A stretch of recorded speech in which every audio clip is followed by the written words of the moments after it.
All right, guys. Today we are here with Miss Laura Haynes, one of our preferred lenders here at Simeon Properties. Laura and I have known each other, what year did you say? 2014. All right, 2014, so 9 years. Funny story. You know, we get hit up by lenders a lot. I get this random email and it has a person's name. It says Chuck Travis. And Chuck Travis is someone I went to school with at UT Austin who was from New Jersey, which is incidentally where Laura is from. Yep. Coming to find out, long story short, Laura and Chuck Travis went to high school together.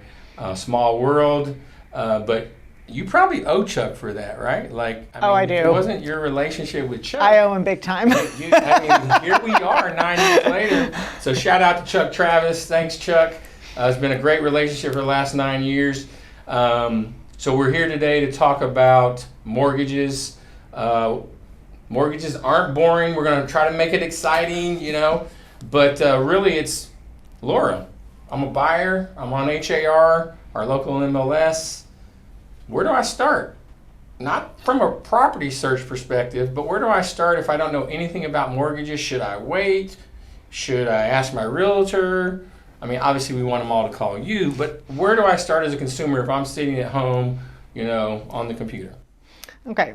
Well, honestly, the first thing is you want to know what your buying power is. Are you even qualified? Right. So I always say the earlier the better. Right. So let's say we get into the process and a blip comes up on your credit. Right. That's something that we usually can look at and take a couple months and fix. So if we have a little bit of time before you fall in love with your dream home, Sure.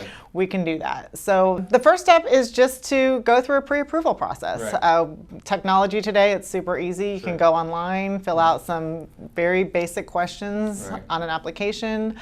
I take a look at that. It's going to show me your income, your assets, what your credit score is, your liabilities, and that gives us a baseline to start with. And then we can look at what loan products are you going to fit into. Okay, so I'm sitting at home. I can go online, go on an app. You guys have an app, Yes. don't you, right? So you can go on there, put all your information. Like Laura said, it's a baseline, right? So they need to know what is your buying power. And for us as realtors, that really helps us because, when you call us and say, hey, I want to look at that $500,000 house, the question is, can you afford $500, or is it $750, or is it $350? So oftentimes, that is where we as realtors want to start. So calling a lender is paramount to really for us to be able to really effectively help you.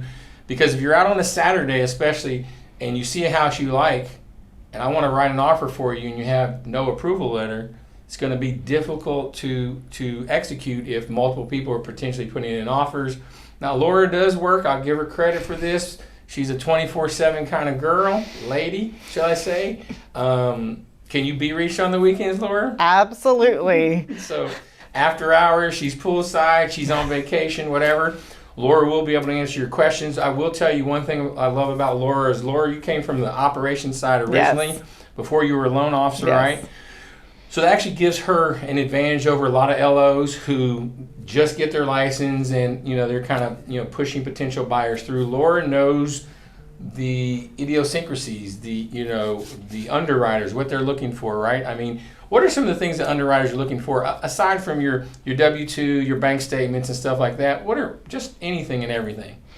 Well, really, we're following guidelines, Sure. right? It's pretty black and white, and we as a lender, follow what we call findings. So we don't have any kind of overlays or anything like that. So we're truly underwriting to guidelines. So they're not looking for anything special. Sometimes I'll have people say, well, I've got $1 million in the bank, but I don't have any income. Why can't you just qualify me? And if they don't meet a certain guideline with their debt to income ratios, we can't qualify them. So if I got $1 million in the bank, but I got 500 in debt, maybe that doesn't work. Or if you have $1 million in the bank and you have a 400 credit score, there's going to be, we've got.